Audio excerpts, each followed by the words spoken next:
Deux examinateurs font passer un examen oral à une étudiante sur André Gide et la symphonie pastorale.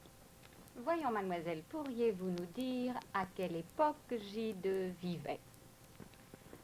Gide est né le 22 novembre 1869 et il est mort en février 1951.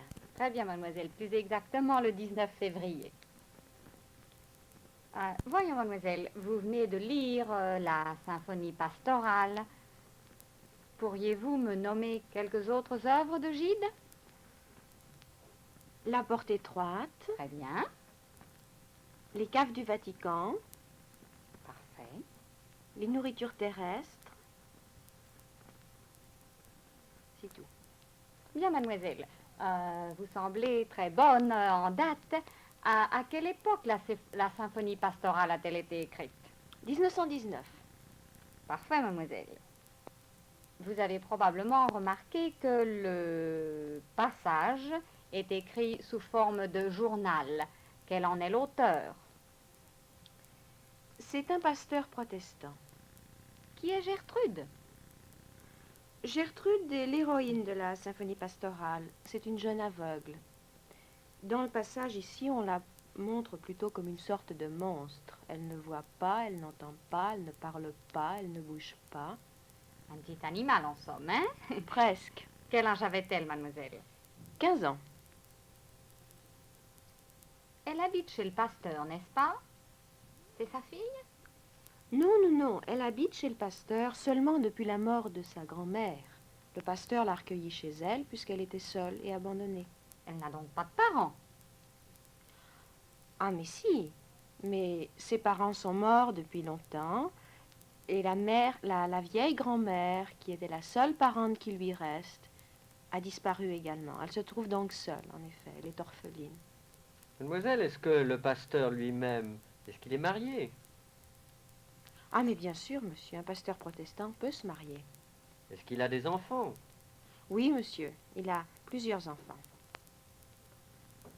On parle d'un docteur, il me semble, mademoiselle, dans ce passage que vous avez lu, le docteur Martin. Pourquoi intervient-il? Il intervient parce que le pasteur lui demande des conseils. En effet, le pasteur n'a rien obtenu de Gertrude en dépit de ses efforts. Et le docteur lui explique, vient à son aide et lui explique qu'il devrait être beaucoup plus patient. Plus exactement, quelle méthode lui propose-t-il d'employer? Il lui propose justement d'utiliser la patience et... Bon, mademoiselle, on n'est pas forcé de tout savoir. Dites-moi un peu, vous nous avez dit que cette œuvre a été écrite en 1919.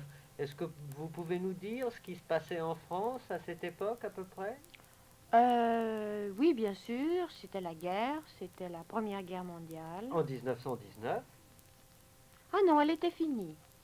Non, en effet, elle s'est terminée en 1918. Ben, je pense bien.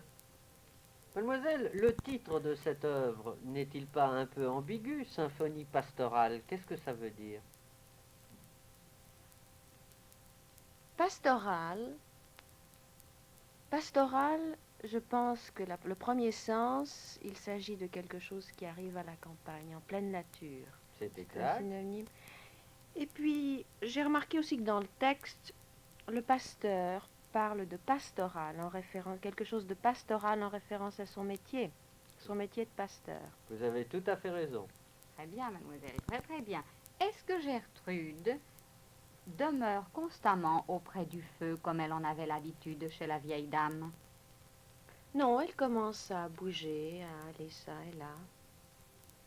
Mademoiselle, pour revenir au titre de cette histoire, connaissez-vous une autre œuvre d'art qui ait le même titre?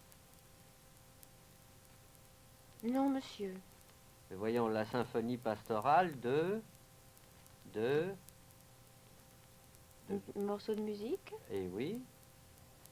Berlioz. Non. Beethoven.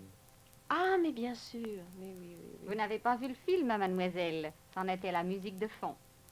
Non, pas encore, mais j'irai le voir. Je vous le recommande.